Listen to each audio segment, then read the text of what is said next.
સુરતના અલથાણ વિસ્તારમાં પાટીદાર સમાજની યુવતી સાથે છેડતી થતા મામલો હવે ગરમાયો છે અને પરિવારના સભ્યો અને સમાજના આગેવાનોએ પોલીસ સ્ટેશન પહોંચીને તેનો ઘેરાવો કર્યો છે।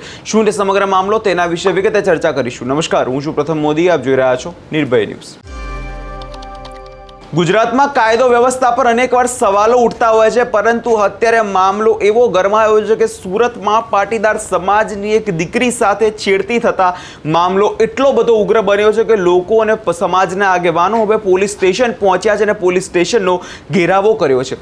વિગતે જો ઘટનાની ચર્ચા કરવામાં આવે તો ગત રાત્રે સુરતના અલથાણ વિસ્તારમાં રાત્રે 8 વાગ્યાની આસપાસ પાટીદાર સમાજની 12 વર્ષની દીકરીને ટ્યુશનમાંથી જે ઘરે જઈ રહી હતી ત્યારે 35 થી 40 વર્ષના વયના મોહમ્મદ અઝીઝ નામના યુવકે તેની છેડતી કરી।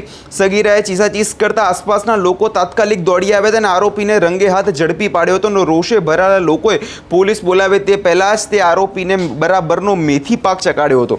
ઘટના સ્થળેથી પોલીસ જેમ તેમ કરીને આરોપીને અલથાણ મથકે લઈ ગઈ અને આ ઘટનાની મેસેજ જેવો પાટીદાર સમાજમાં ફેલાયો ત્યારે સમાજના અગ્રણીઓ અને મોટા લોકો, બધા સમાજના લોકો બધા ભેગા થઈ ગયા અને પોલીસ સ્ટેશનનો પહેલાં ઘેરાવો કર્યો છે। સૌ પ્રથમ એ ઘટનાના દ્રશ્યો પર નજર કરીને सांभळिया विषय में पुलिस नु शू कहवुं छे। आज सूरत शहर के अलथाण पुलिस स्टेशन के थाने में अटलांटा शॉपिंग सेंटर कैनाल के पास एक लड़की ट्यूशन से जा रही थी और किसी बंदे ने उसको छेड़ने की कोशिश की। इमीडिएटली लड़की क्लास पर गई और लोग इकट्ठे हो गए और उसको पकड़ लिया।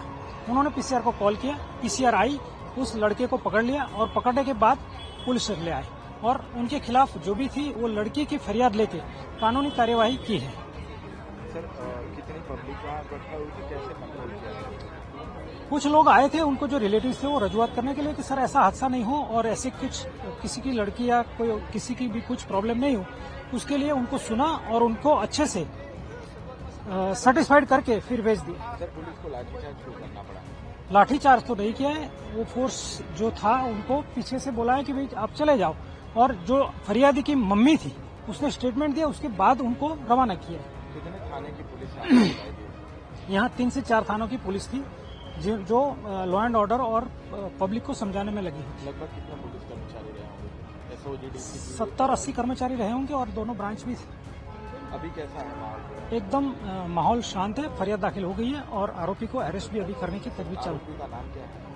आरोपी का नाम है शेख मोहम्मद अजीज है, 39 उम्र है और बारडोली का रहने वाला है और खुद फैशन डिजाइनर करता है, ऐसा उसने भी बताया है। सर, वो क्या नशे में था? कैसे उसने छेड़खानी की? क्या रोज वहाँ आता था?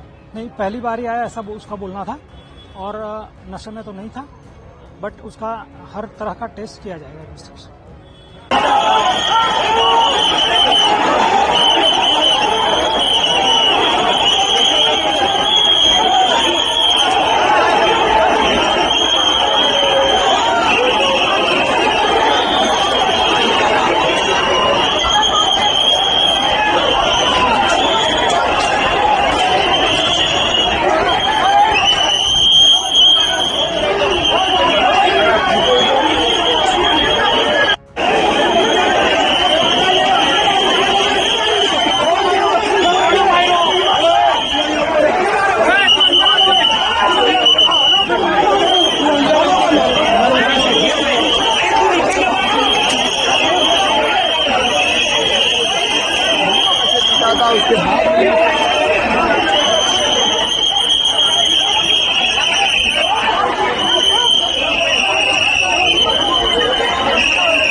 એટલે જે રીતે અત્યારે તમે પોલીસને સાંભળ્યા અને અત્યારે જોતા પાટીદાર સમાજના લોકોમાં ભારે રોષ જોવા મળી રહ્યો છે. એક તરફ અત્યારે જોવા જઈએ તો ચૂંટણીનો માહોલ છે અને તેવામાં અત્યારે જે પાટીદાર સમાજની દીકરી સાથે એ પણ સુરતની અંદર અત્યારે જે પ્રકારે છેડતી કરવામાં આવી છે તેને જોતા આગળના સમયમાં મામલો ઉગ્ર થાય તેવું અત્યારે લાગી રહ્યું છે. હવે જોવાનું એ રહેશે કે આરોપીને શું સજા મળે છે અને સમાજના લોકો શું શાંત થાય છે કે નહીં. આ વિષય લઈને તમારો શું અભિપ્રાય છે અમને કમેન્ટ કરી ચોક્કસથી જણાવજો અને અમારી ચેનલ નિર્ભય ન્યૂઝને લાઇક, શેર અને સબસ્ક્રાઇબ કરવાનું ભૂલશો નહીં.